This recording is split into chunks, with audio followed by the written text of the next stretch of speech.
Good Erev Shabbos this week also coincides with the American holiday of Thanksgiving. Thanksgiving is about expressing gratitude to God and to the people in our lives for all the wonderful things that we have been the recipients of their kindness over the years. And the truth of the matter is that this concept of gratitude and Thanksgiving are not only central themes within Judaism, but also there are some important references in this week's Parsha. Following the birth of Joseph, the birth of Yosef, Rachel, after many years of being childless, gives birth to Joseph. She names him Yosef because, as she says in the Torah, Asaf Elokim es Charpasi, that God has spared me my shame. So the general understanding of this verse is that up until now she was childless, she had shame, and now God had spared her that shame because she was able to give birth. There's a comment from Rashi on this passage, which is extremely bizarre to say the least.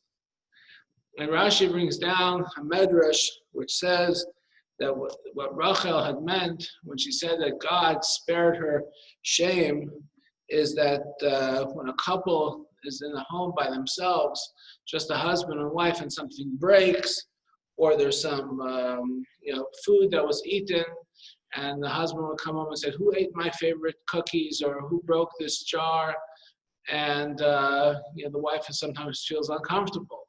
But now that there's a baby in the house, she can say, "Oh, the baby did it. The baby broke the dish, or the baby ate the cookies." Actually, Rashi's version is a more healthy version. It was figs. But the point being the same, it seems that this reason to express gratitude rather is something so distant and something quite inappropriate. I mean, here's Rachel after so many years of being childless, her sister's having baby after baby, and she's finally blessed to bring a baby into the world. She names him Joseph. She says, "God has spared my shame." Because why? Because now I have someone to blame small things for, small mishaps for. I mean, this seems so shallow. It just seems so, it's not only shallow, but an inappropriate way of expressing gratitude. She should have said, "I'm so thankful I was able to bring in a child to the world, one of the future tribes." And now she's getting caught up in all this small talk. So Reb Chaim Shmulevitz famously points out a very poignant lesson in gratitude from here. And he says that sometimes people think that in order to express gratitude, you have to look for this macro things in life, and looking for the cure to coronavirus, or looking for the biggest things in life, the most important life-saving measures possible. And if that doesn't happen, I'm not going to be happy. I'm looking to, if I'm going to be grateful, I'm looking for something really macro and, not only life-changing for my personal life, but for the global society. The truth of the matter is, he says, we see from over here, from the great people, that gratitude is not just about expressing your gratefulness for the big things in life, but even if it's for the small things in life, even if it's for the tiny things in life. When it came to Rachel's case, it was even about something as mundane about not being able to be at fault when something breaks in the home. But the point is much larger. The larger point is that we should seek to identify opportunities to express gratitude even for small things in life.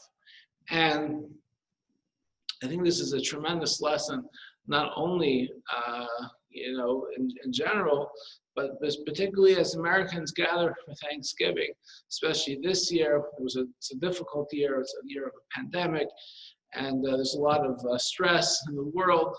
And sometimes we feel we're hard pressed to express gratitude.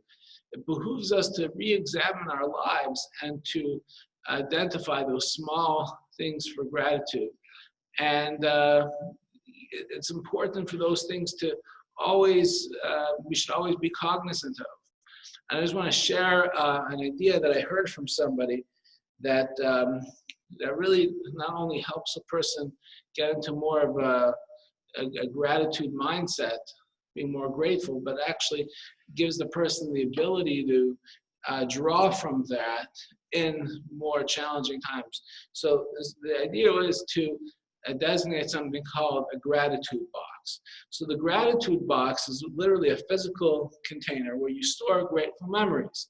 It could be a shoe box, a glass jar, or a treasure chest if you have one handy. And the idea is to write something you are thankful for and place it in the box.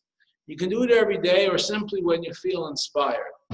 Each time you write something down and deposit it in your box, you are acknowledging a blessing in life and opening your heart to gratitude. Over time, as your box fills up with little folded pieces of paper, you're building a repository of gratefulness. And when you are feeling sadness or lacking, or struggles or whatever kind, your gratitude box would be a helpful tool. All you have to do is open the box, reach inside, and presto, you're reminded of something to be grateful for. And that gratefulness doesn't have to be for something huge. It doesn't have to be for something life-changing. It doesn't have to be something altering. Even if it's just to have a warm bowl of soup on a cold winter day, or to take a nice walk in the neighborhood, or to receive a phone call from an old friend and catch up. Even, these life-altering things, it's important to acknowledge and always be grateful for that. So let us remember the lesson of Rachel as she gave birth to Yosef. And let us always remember to be grateful and cognizant and express our gratitude over the small things in life.